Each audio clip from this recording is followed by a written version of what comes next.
श्री गोपीजन वल्लभाय नमः। श्रीमदाचार्य चरण प्रभु कमलेभ्यो नमः। श्री गुरु चरणारविंदाय नमः। અધ્યાય બીજો. હિરણ્યકશ્યપુએ હિરણ્યાક્ષના પુત્રો વગેરેનું કરેલું સાંત્વન.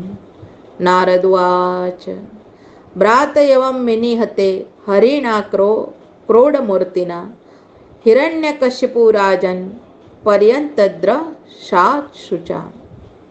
આ 7મા સ્કંદમાં આખા સ્કંદના અંત સુધી યુધિષ્ઠિર રાજાના રાજસુ યજ્ઞમાં નારદ યુધિષ્ઠિરના સંવાદમાં બધું વર્ણન આવે છે. પણ ગંગા કિનારે સુખદેવજી પરીક્ષિતનો સંવાદનો આ સ્કંદ પણ ચાલુ જ છે, માટે સંદેહ કરવો નહીં.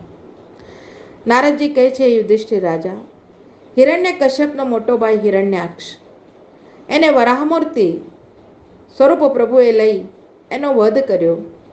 તેથી હિરણ્યકશ્યપુ બહુ દુઃખી થયો. એણે પોતાના દાંત વતી પોતાના હોઠને કચડી ક્રોધમાં ભરાયો, હસ્તમાં શૂળ લીધો, દૈત્યોને નીચે મુજબ શબ્દો કહ્યા. હે દાનવો, હે દૈત્યો, દ્વિમૂર્ધા, ત્યક્ષ, શંબર, સતબાહુ, હયગ્રીવ, પાક, ઇલવલ, વિપ્રચિત્તિ, પુલોમા, શકુનાદિ, તમો મારી વાત સાંભળો, પછી હું કહું તે જલ્દી કરો. મારી સાવકી માના છોકરા વિષ્ણુએ મારા મોટા ભાઈને દેવતાઓની મદદથી યુદ્ધમાં મારી નાખ્યો છે, અને માટે જ એ દેવો અને વિષ્ણુ તેઓને મારા શૂળ વડે મારી તેઓના રુધિરથી મારા ભાઈને હું તર્પણ કરીશ, ત્યારે મને શાંતિ થશે. આ વિષ્ણુને મારવાથી જેમ થડને કાપવાથી ઝાડ સુકાઈ જાય, એમ બધા દેવોનો નાશ થશે. આ કારણે તમો પૃથ્વીમાં જઈ બ્રાહ્મણો ક્ષત્રિયોના જપ દાન વ્રતો, આ વિષ્ણુની જે મૂળ ક્રિયાઓ, તેનો નાશ કરો. જ્યાં બ્રાહ્મણો, ગાયો, વર્ણાશ્રમ ધર્મ હોય એ સ્થાનોને બાળી નાખો, તોડી નાખો. આવી આજ્ઞા હિરણ્યકશ્યપની સાંભળી દૈત્ય લોકો ધાર્મિક પુરુષોને ત્રાસ દેવા લાગ્યા. આ ત્રાસથી દેવો સ્વર્ગ મૂકી જ્યાં દેખાય નહીં એવા અંતર્ધ્યાન થઈ ગયા. હિરણ્યકશ્યપ પોતાના મરેલા ભાઈને ઉત્તર ક્રિયા કરી છે. ભાઈના દીકરા ભત્રીજાઓ શકુની, સંબર, ધ્રુટ, બુતસતાપન, વૃક, કાલનાભ, મહાનાભ વગેરે ભત્રીજાઓ તથા પોતાની ભાભી ઋષાભાનુ અને પોતાની માતા દિતિ એમને મધુર વાણીથી ભાઈના મર્યાના દુઃખની શાંતિ આપવા નીચે મુજબ શબ્દો કહ્યા. હિરણ્યકશ્યપ કહે છે કે માતા, હે ભાભી ઋષાભાનુ, ભત્રીજાઓ, વીર પુરુષને રણમાં મરવું મહાન પ્રશંસનીય છે. પ્રાણીઓને સંસારમાં એક સાથે જોડાવવું એ તો પરબના સ્થાન ઉપર જેમ કેટલાય માણસો પાણી પીવા આવે, કોઈ ચાલ્યા જાય, કોઈ નવા આવે, એ તો અનિત્ય સંબંધ છે. નિત્ય તો આ સુખબુદ્ધ આત્મા છે.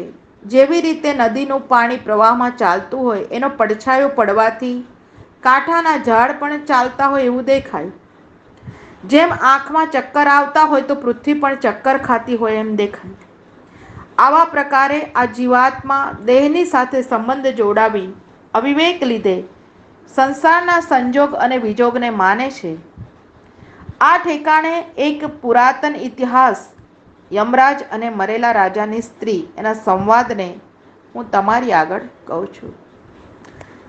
હિરણ્યકશ્યપ એની માતા, એના ભાભી અને એના ભત્રીજાઓને કહી રહ્યો છે આ વૃત્તાંત.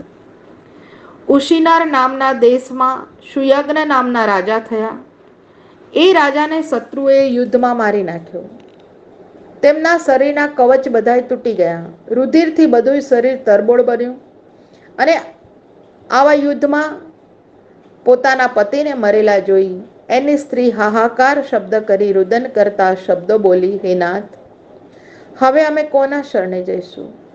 આવા અનેક વિલાપો કરે છે. હાથ વતી છાતીઓ કૂટે, આંખમાં શુપાત કરે, શરીર ભીંજવી દીધું, કેશ વેરાઈ ગયા અને બોલી, હે વિધાતા, તો નિર્દય છે. અમારા જોતા પતિની આ દશા થઈ છે. વિધાતા પૂર્વે આ ઉશીનર દેશના સ્વામી અમારા પતિને બનાવ્યા હતા, અને આજ તે નિર્દયપણું કર્યું. આ યોગ્ય નથી. આવું બોલી પતિના પગમાં રહી આ રાણીઓ કહેવા લાગી, હે નાથ, તમે જે દિશાઓમાં જશો ત્યાં અમો પણ આવવાની છીએ. આમ વિલાપ કરતા સૂર્ય અસ્ત થયો. આ રાણીઓનો વિલાપ સાંભળી યમરાજ નાના બટુકનું રૂપ ધારણ કરીને આ રાણીઓને ઉપદેશ દેવા માટે આવ્યા અને બોલ્યા, આશ્ચર્ય છે કે અમારા કરતાં મોટી ઉંમરવાળી આ સ્ત્રીઓ આટલું સુખ ભોગવીને હજી પણ આ પતિ માટે આટલો વિલાપ કરે છે. જ્યાં વસ્તુ આવી હોય તે ત્યાં જાય, એનો શોક શું કરવો? હે સ્ત્રીઓ, તમારા કરતાં તો હું સારો છું. મારા માતા પિતા મને મૂકી ચાલ્યા ગયા, પણ ચિંતા કરતો નથી. આ દેહનું કૂતરા કાગડાઓ ભક્ષણ કરી જશે, કીડાઓ પડી જશે એવો આ દેહ છે, અને જીવની રક્ષા તો જેને ઘરમાં રક્ષા કરી છે ને એ જ પરમાત્મા જીવની રક્ષા કરનાર છે. ભગવાને જે વસ્તુની રક્ષા કરી હોય ને એ વસ્તુ રસ્તામાં પડી હોય ને તો પણ એ ત્યાં રહી જાય, અને ભગવાને જેની રક્ષા ન કરી હોય ને એ ઘરમાં સંતાડેલી હોય ને તો પણ એ નાશ પામે. આવા અનેક પ્રકારના વચનો કહ્યા. યમરાજ આ સુયજ્ઞ રાજાની સ્ત્રીઓ આગળ બોલ્યા કે આટલા બધા રડો છો કેમ? કેમ છાતીઓ કૂટો છો? છતાં એ બોલતો નથી, સાંભળતો નથી, કારણ કે આ જીવનો દેહ તો વિયોગ થઈ ગયો છે. માટે આ બધી વ્યર્થ ચિંતાઓ છોડો. પૂર્વ સમયે એક લુબ્ધક પારધી વનમાં એક જાળમાં અનાજના દાણા નાખીને સંતાઈને બેઠો હતો. તેમાં કુલંગીની એ દાણાઓ જોઈ એ જાળ પર બેઠી. એ જાળમાં ભરાઈ. કુલંગ ત્યાં આવી પોતાની કુલંગીનીની આ દશા જોઈ બહુ દુઃખી થયો. આ વિધાતાએ નિર્દયપણું કર્યું. હું આ દુઃખી થયેલો આ કુલંગીનીનો નાશ કરી વિધાતા શું કરશે? હવે હું મારી કુલંગીની વગરનો મા વગરના નાના બચ્ચાઓને હું કેમ પાડીશ? આ મંદભાગ્યવાળા મારા બચ્ચા ઝાડના નીચે ઘાસના ઘરમાં માની વાટ જોતા હશે. આવા પ્રકારે આ કુલંગ વિલાપ કરવા લાગ્યો. વિલાપ કરતો જોઈ પારધીએ તો કુલંગને મારી નાખ્યો. એવા પ્રકારે હે રાજ મહર્ષિ રાણીઓ, હવે તમે 100 વર્ષ સુધી રડશો તો પણ તમારો આ પતિ તમને મળવાનો નથી. હિરણ્યકશ્યપ કહે છે, ભાભી, આવા પ્રકારે તે યમરાજે બાળક સ્વરૂપ ધારણ કરી શબ્દો કહ્યા.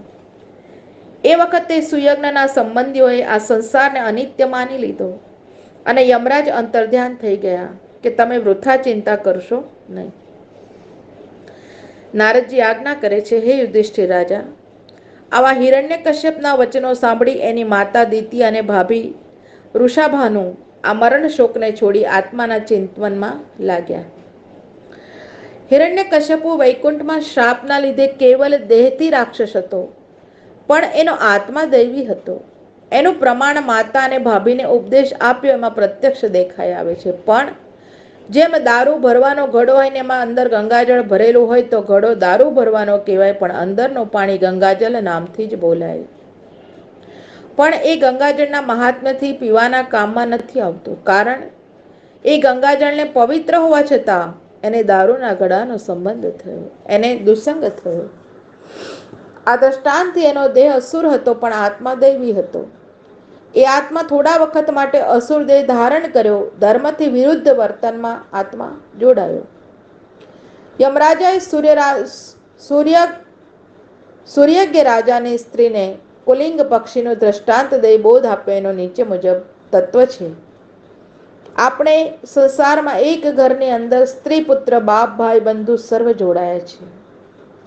આ પક્ષીના મેળા જેવું છે, પણ આ પક્ષીની માયારૂપ જાલમાં હદપાર વધારે ભરાઈને આ કુટુંબના પોષણનો બોજો મારા માથે છે. આ હંતા મમતા ધારણા કરીશું એટલામાં પેલા કુલિંગને મારવા માટે પારધી આવ્યો. એમ કાલચક્ર જ્યારે આપણો નાશ કરશે, આ વખતે કુટુંબી લોકો હાય હાય કરતા બધું અહીં રહી જશે, પણ એના સાથે કોઈ મરવા માટે એ જીવ સાથે તૈયાર થવાનો નથી. એટલે નાહકનો શોક છોડી દેવો કીધું છે. પુષ્ટિ સિદ્ધાંત દર્શન શ્રી મહાપ્રભુજીએ કહ્યું છે કે આપણા પુષ્ટિ સિદ્ધાંત પ્રમાણે વૈષ્ણવને લોકવાસના વધારે રાખવીને સંસારમાં પતિ આ દેહની સાથે સંબંધ રાખનારો હોય છે. માટે પ્રભુને પોતાના પતિ માની તેમનો જ એક દ્રઢ આશ્રય રાખવો. આત્મા સાથે સંબંધ રાખનારો તો ખરો ભગવાન પતિ જ છે. ખરો પતિ જ ભગવાન જ છે. લૌકિક પતિનો સંબંધ ઘણે ભાગે આત્મા સાથે ઓછો હોય છે. પ્રાચીન કાળમાં દ્વિજ જાતિ બ્રાહ્મણ, ક્ષત્રિય, વૈશ્ય જેમાં વૈદિક સંસ્કારો થતા હતા. પણ હાલ કલિકાલમાં લોકોની વર્ણ વ્યવસ્થા બગડવાથી તેમજ હીન જાતિની કન્યાઓ ઊંચા વર્ણમાં આપે અને ઊંચા વર્ણની કન્યાઓ હીન જાતિમાં લગ્ન કરે છે, છતાં તે ઉપર આજકાલના રાજ્ય શાસનના વિપરીત કાનૂન હોવાથી જાતિ બંધનો તૂટી ગયા. તેથી નિબંધમાં પણ શ્રી મહાપ્રભુજી એવી આજ્ઞા કરે છે કે કલયુગમાં તો કેવલ સદાચારથી વિહીન થયેલા 4 વર્ણો થઈ શકે. માટે કેવલ એક શ્રી હરિની ભક્તિ અને એમનો શરણ માર્ગ એ જ જીવનો ઉદ્ધાર કરનાર છે. માટે પ્રભુને આપણા અલૌકિક પતિ માની તેમના ચરણમાં સંપૂર્ણ સ્નેહ રાખવો. લૌકિક પતિમાં સુયજ્ઞ રાજાની સ્ત્રી જેમ પતિના મર્દાને જોઈ દેહભાન ભૂલી ગઈ એવું કરવું નહીં. આપણા માર્ગનો ખરો સિદ્ધાંત છે. ઇતિ દૈત્ય પતિર્વાક્યમ દિતિરાકણ્ય સસ્નુષા પુત્ર શોકં ક્ષણાત ત્યક્ત વાતત્વે ચિત્ત ધારયત. ઇતિ શ્રીમદ ભાગવત મહાપુરાણ ષષ્ઠમ સ્કંદ વિશે અધ્યાય 2. શ્રી વલ્લભ કૃપા ગુરુ કૃપા ગોવિંદ કૃપા તેજાપ્યમ શ્રી વલ્લભ ક્ષમા ચાલુ. અધ્યાય 3. હિરણ્યકશ્યપની ઘોર તપસ્યાને પ્રસન્ન થયેલા બ્રહ્માનું તેને વરદાન. નારદ વાચ હિરણ્યકશ્યપુ રાજન જેયમ રાજમરમ આત્માન પ્રતિદ્વંદમેક રાજમ વ્યધિત્સત. અધ્યાય સારાર્થ દર્શન. નારદજી આજ્ઞા કરે છે કે હે યુધિષ્ઠિર રાજા, હિરણ્યકશ્યપુ પોતાનો વડીલ ભાઈ હિરણ્યાક્ષ મરણ પામ્યો અને એ વારાહ મૂર્તિથી વિષ્ણુએ માર્યો.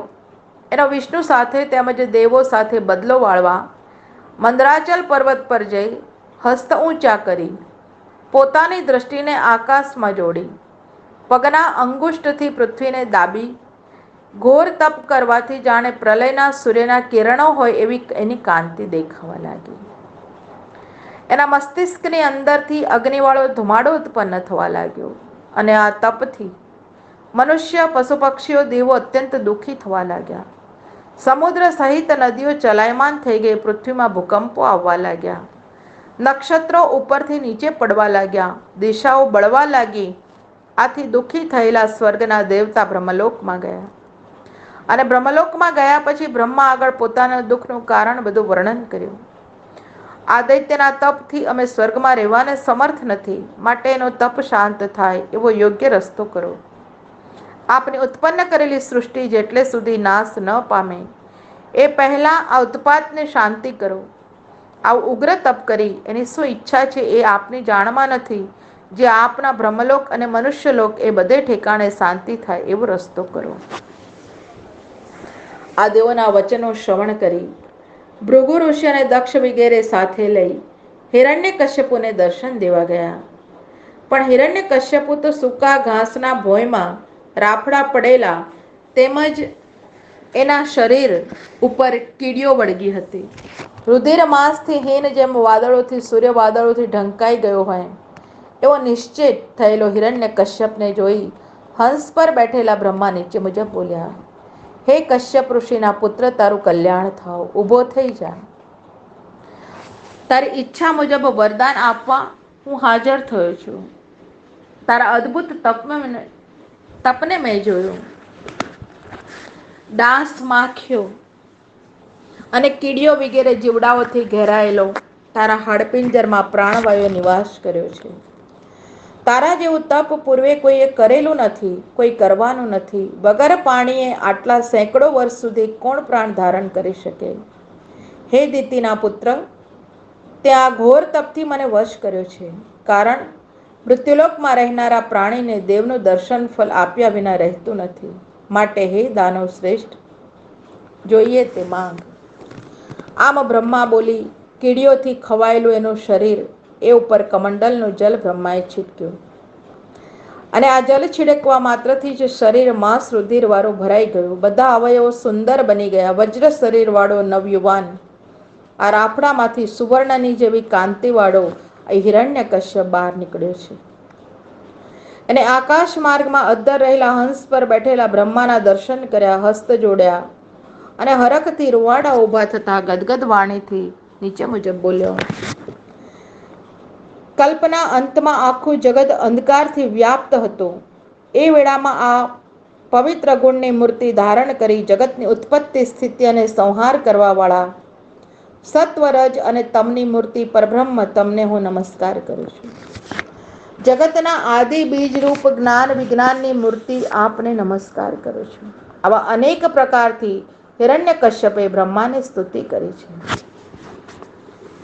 હિરણ્યકશ્યપે નીચે મુજબ વરદાન માંગ્યું, હે બ્રહ્મન, આપ મારા તપથી પ્રસન્ન થયા છો તો તમારી ઉત્પન્ન કરેલી સૃષ્ટિથી મારું મૃત્યુ ન થાય, તેમજ અંદર નહીં મરું, બહાર નહીં મરું, રાતમાં ન મરું, કોઈ હથિયારથી ન મરું, પૃથ્વી પર ન મરું, આકાશમાં ન મરું, કોઈ માણસ દ્વારા ન મરું, કોઈ વનના પશુથી ન મરું, કોઈ જીવવાળા જીવ, કોઈ વગર જીવવાળાથી ન મરું, તેમજ દેવતા અસુર અને સર્પોથી ન મરું, તેમજ દ્વંદ્વયુદ્ધની શક્તિ મને આપો, બધા લોકપાલોનો મહિમા મારામાં ઉત્પન્ન થાય એવી કૃપા કરો, એવી દયા કરો. આવું એણે માગ્યું. અધ્યાય તત્વાર્થ દર્શન.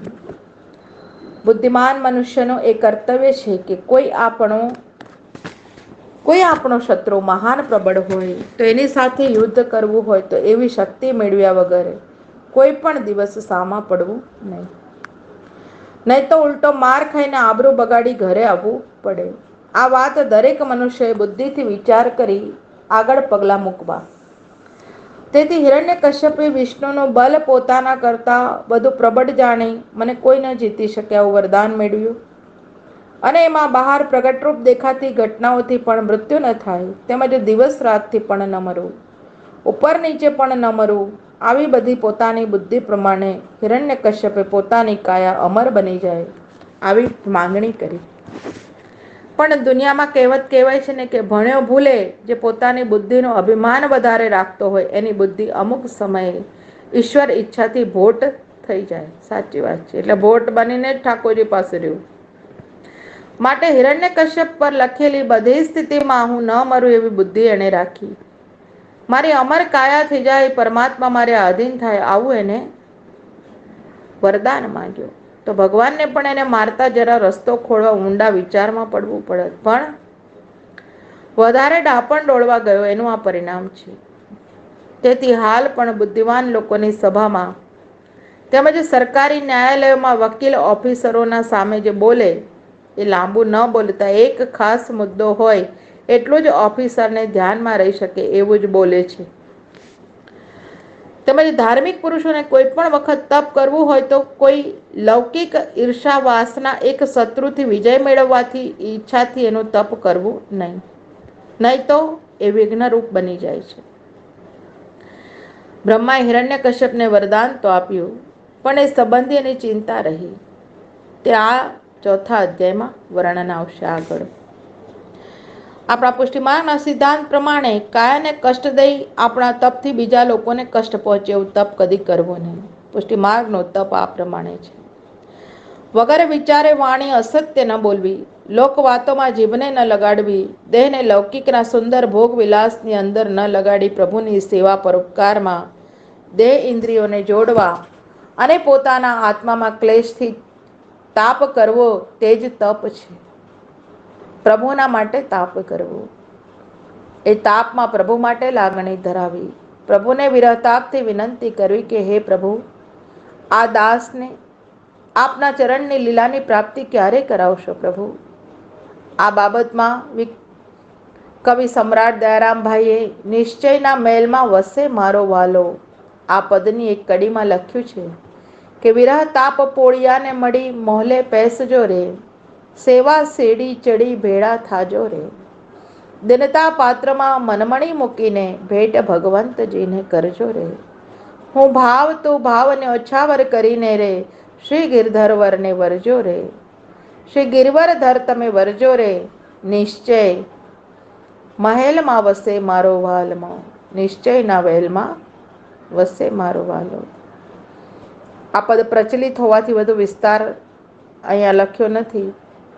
આ કડીઓના રહસ્યમાં આપણા મનને પણ આપણે પૂછવાનું કે ભગવાનના નામનું તપ અને વિરહ આપણા હૃદયમાં છે કે નહીં, તો જ પ્રભુધામમાં જવાનો રસ્તો મળશે. સર્વેષામ લોકપાલનામ મહિમાનમ યથાત્મનઃ તપોયોગ પ્રભાવાનામ યન્નરિષ્યતિ કરહિચિત. શ્રીમદ ભાગવત મહાપુરાણ સપ્તમ સ્કંદ વિશે અધ્યાય 3 શ્રી વલ્લભ કૃપા ગુરુ કૃપા ગોવિંદ કૃપા તે ચાપ્યમ. અધ્યાય 4. હિરણ્યકશ્યપુએ સર્વલોકને દુઃખ દેવા માંડ્યું. નારદવાચ એવં મૃતઃ શતધૃતિ હિરણ્યકશ્યપોરથ પ્રાદાતત પસાપ્રીતો વરાંસ્તસ્ય સુદુર્લભાન. અધ્યાય સારાર્થ દર્શન. નારદજી કહે છે કે હે યુધિષ્ઠિર રાજા, બ્રહ્મા હિરણ્યકશ્યપના વરદાન સાંભળી નીચે મુજબ બોલ્યા. હે તાત, તે જે વરદાન મારી પાસે માંગ્યું એ મનુષ્ય માટે મહાદુર્ઘટ છે, અસંભવ છે.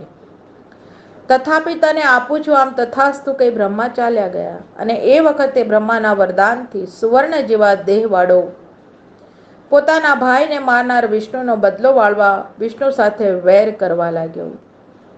ત્રિલોકીની દિશાઓ જીતી દેવતા, અસુરો, મનુષ્ય, સર્વલોક સિદ્ધ, ચારણ, વિદ્યાધર, યક્ષ, રાક્ષસ વગેરે બધાય પર વિજય મેળવી લોકપાલ દેવતાઓના તેજને હરણ કરીને આ હિરણ્યકશ્યપ શાસન કરવા લાગ્યો. વિશ્વકર્માનો બનાવેલું સ્વર્ગલોક, દેવતાઓના બગીચા, ત્યાંની શોભાનો ઉપભોગ પોતે કરવા લાગ્યો. આ સ્વર્ગલોકના અનેક પ્રકારના વૈભવો પોતે ભોગવવા લાગ્યો. તેમજ ચારેય વર્ણના કરેલા યજ્ઞો, તેમાં આપેલી દક્ષિણા, પિતૃઓના તર્પણ, તેનો ભોગ દેવપુત્રો વગર પોતે ભોગ લેવા માંડ્યો. પૃથ્વી ત્યાં હિરણ્યકશ્યપના ત્રાસથી કામધેનુની પેઠે વગર ખેતી કરે અને અન્ન આપવા લાગી. ખાણોમાંથી રત્ન એમને એમ ઉત્પન્ન થવા લાગ્યા. હિરણ્યકશ્યપના શાસનમાં ઉગ્ર દંડથી દુઃખી થયેલા દેવતાઓને કોઈ શરણ આપનાર ન મળ્યું. ત્યારે બધા જ દેવો જગતના સ્વામી વૈકુંઠપતિના શરણમાં ગયા અને પ્રભુના ધામથી બહાર રહી નિદ્રાનો ત્યાગ કરી વાયુનું ભક્ષણ કરતા તપ કરી હિરણ્યકશ્યપના દુઃખથી પ્રભુને પુકારવા લાગ્યા. આ વખતે ભગવાનની અદ્રશ્ય આકાશવાણી સાધુઓના હૃદયને શાંતિ આપનારી ઉત્પન્ન થઈ. આ વાણીમાં ભગવાને આજ્ઞા કરી કે દેવો, તમારું કલ્યાણ થાવ, તમે ભય પામશો નહીં. મારું દર્શન જીવોના કલ્યાણ માટે છે. આ હિરણ્યકશ્યપનો ઉત્પાત દેવોને કષ્ટ પહોંચાડનારો હું જાણું છું. એની હું શાંતિ કરીશ. તમે એ કાળની વાટ જુઓ. મનુષ્યનો નાશ થવાનો સમય ક્યારે આવે છે એનું નિશાન હું તમને બતાવું છું. માણસ જ્યારે દેવોનું અપમાન કરવા લાગે, વેદોનું ખંડન કરવા લાગે, ગૌ બ્રાહ્મણ અને સાધુમાં અને મારા ધર્મમાં દ્વેષ કરે, આ મનુષ્ય તરત જ નાશ પામે છે. માટે મારો ભક્ત જગતમાં નિર્વેર ભાવ રાખવા વાળો પોતાના પુત્ર પ્રહલાદ ઉપર જ્યારે વેર કરશે ત્યારે હું એને મારીશ. નારદજી કહે છે કે યુધિષ્ઠિર રાજા આ ભગવાનની વાણીના વચનો સાંભળી દેવોને નમસ્કાર કર્યા. આસુર મરી ગયો એમ માની પાછા વળ્યા. આ હિરણ્યકશ્યપને 4 પુત્રો હતા: રદ, અનુરાધ, સંરાદ અને પ્રહલાદ. તેમાં પ્રહલાદ સૌથી નાનો હોવા છતાં અભિમાનથી શૂન્ય હતો. ગૌ બ્રાહ્મણ પર શ્રદ્ધા રાખનાર હતો. મહાન ભગવદ ભક્ત, લોક વિષયોથી નિસ્પૃહ હતો. આવા અનેક પ્રકારના ગુણોથી સંપન્ન છે. જે શ્રી પ્રહલાદના ગુણોને અત્યારે પણ વિદ્વાનોની સભામાં ગવાય છે. એ પ્રહલાદે બાલ્યાવસ્થાથી જ ખેલવાનો મૂકી ભગવાન કૃષ્ણના ચરણારવિંદમાં સહજ પ્રેમ હતો. સૂતા, બેસતા, ફરતા, ખાતા, પીતા, ખેલતા એક જ ભગવાન ગોવિંદમાં જ અનન્ય પ્રીતિ હતી. કોઈ વેળામાં ભગવાનને યાદ કરી રડવા માંડે, ક્યારેક પ્રભુને યાદ કરી હસવા લાગે, ક્યારેક નાચવા લાગે, ક્યારેક ઊંચા સ્વરથી હરિકીર્તન કરવા લાગે. કોઈ વેળામાં ચૂપ થઈ જાય, શરીરની ક્રિયાશક્તિથી શૂન્ય થઈ જાય. આવા અમોઘ ગુણવાળા પ્રહલાદ સાથે હિરણ્યકશ્યપે વૈર કર્યું. યુધિષ્ઠિર રાજા બોલ્યા કે હે ભગવાન, પ્રાયઃ છોકરા દુષ્ટ હોય છતાં માતા પિતાનો તેમના વાત્સલ્ય પ્રેમથી દયા જ કરે છે. પણ આવો મહાન વિદ્વાન ભગવદ ભક્ત પ્રહલાદ, એની સાથે આ હિરણ્યકશ્યપને આટલું વૈર થવાનું પિતા પુત્રનું શું કારણ કે જેથી પિતા હિરણ્યકશ્યપને મરવું પડ્યું તે આપ મને કહો. આનો અધ્યાય તત્વાર્થ દર્શન. હિરણ્યકશ્યપની પેઠે કોઈ ઉગ્ર તપથી અથવા પૂર્વના ભાગ્યથી સારો વૈભવ મળ્યો હોય, તેમજ સત્તા હાથમાં આવી ગઈ હોય, તો એ સત્તા અને વૈભવનો હિરણ્યકશ્યપના સમાન એ સત્તા લક્ષ્મીનો અવળે માર્ગે ઉપયોગ ન કરવો કે જેના ત્રાસથી સંત સાધુ મહાત્મા ગૌ બ્રાહ્મણ અને પ્રજાને દુઃખ ઉત્પન્ન થાય. આવી રીતે જે સત્તાને લક્ષ્મીનો ઉપયોગ કરનારા ભૂતકાળમાં થયેલા એ હિરણ્યકશ્યપ વગેરેને ભગવાન સ્વયં પ્રગટ થઈ નાશ કર્યો છે. માટે લક્ષ્મીપાત્ર અને સત્તાધારીઓને જગતનો કરતા ઈશ્વરનો ભય હૃદયમાં અવશ્ય રાખી પ્રજા સાથે વ્યવહાર કરવો. હિરણ્યકશ્યપથી ત્રાસી દેવોએ ઈશ્વરને પોકાર કર્યો ત્યારે ભગવાને દેવવાણી દ્વારા દુરાચારી તત્વોનો નાશ થવાનું નિશાન બતાવ્યું હતું. આવા દુષ્ટ પુરુષો વેદ ધર્મ ગૌ બ્રાહ્મણ સંત સાધુ ગરીબ પ્રજા તેઓને જ્યારે દુઃખ દેવા માંડે ત્યારે ભગવાન કોઈ પણ પ્રકારે તે દુષ્ટોનો નાશ કરવા માટે સંજોગો લાવીને પરિસ્થિતિ ઉપસ્થિત કરે છે. આ બાબત ગીતામાં પણ સ્પષ્ટ ભગવાને કહ્યું છે, યદા યદા હિ ધર્મસ્ય ગ્લાનિર્ભવતિ ભારત. આ શ્લોકની લાઈનમાં 2 શ્લોક સુધી આવા દુષ્ટોનો નાશ કરવો અને પાછી ધર્મની સ્થાપના કરવી આ બધી જ હકીકતો બતાવેલી છે. માટે પ્રજા સાથે ખોટું વર્તન સત્તાધારીઓએ રાખવું એ તત્વ ન રાખવું એ આ તત્વ આ અધ્યાયમાં બતાવ્યું છે. પુષ્ટિ સિદ્ધાંતમાં શ્રી આચાર્ય ચરણે કહ્યું છે કે આપણા પુષ્ટિ સિદ્ધાંતના માર્ગમાં મંદિરમાં વૈષ્ણવો દર્શન કરવા આવતા હોય ત્યાંને મંદિરના સેવકો તેમજ પ્રભુ સંબંધી વસ્તુઓ એ બધા પ્રભુમાં બિરાજમાન છે. આવી ભાવના કરી પૂજ્ય દ્રષ્ટિ રાખવી એથી બને. એટલે વૈષ્ણવે કોઈ દિવસે મંદિરમાં અધિકારપણું કારભારીપણું ન કરવું. કારણ આપણે વૈષ્ણવ હોઈએ અને સત્તાના મદમાં આવીને ખરી હકીકત જાણી ન હોય અને એકાદ સેવકને સેવામાંથી છૂટો કરી અથવા એનો નેક ભોગ કાપી નાખી તેનાથી તેના આત્માને દુઃખ થાય. એનો બદલો થોડો ઘણો સત્તાધારીઓને ભોગવવો પડે છે. એનો ભવ્ય દાખલો આપણા પુષ્ટિમાર્ગના ઇતિહાસમાં છે. કૃષ્ણદાસ અધિકારીએ શ્રીનાથજી બાવાના મંદિરનો અધિકાર મેળવી શ્રી ગોસાઈજી પ્રભુજીને શ્રીનાથજી બાવાથી વિયોગ આપ્યો, દર્શન બંધ કર્યા. પરિણામે કૃષ્ણદાસને કૂવામાં પડી પ્રેતીઓની ભોગવવી પડી. માટે વૈષ્ણવોએ આ મર્મ સમજીને મંદિરનો અધિકાર કરવો. આ પુષ્ટિ સિદ્ધાંત દર્શનમાં હિરણ્યકશ્યપના આ ભાવનો માર્મિક અર્થ બતાવ્યો છે. એતત કૌતૂહલ બ્રહ્મન સ્માક વિધમ પ્રભો પિતુઃ પુત્રાયદ યદશો મરણાય પ્રયોજિત ઇતિ શ્રીમદ ભાગવત મહાપુરાણ સપ્તમ સ્કંદ વિશે અધ્યાય 4 શ્રી વલ્લભ કૃપા ગુરુ કૃપા ગોવિંદ કૃપા તેજાપ્ય. હવે કાલે આપણે પ્રહલાદ ચરિત્રમાં પ્રવેશ કરીશું. શ્રી વલ્લભાધીશ કી જય, શ્રી ગોવર્ધનનાથ કી જય, બાલકૃષ્ણ લાલ કી જય, યશોદોત્સંગ લાલિત કી જય. શ્રીમદાચાર્ય ચરણ પ્રભુ કમલેભ્યો નમઃ. શ્રીમદ પ્રભુ કમલેભ્યો નમઃ. શ્રી ગુરુ ચરણારવિંદાય નમઃ. શ્રી કૃષ્ણાર્પણમસ્તુ.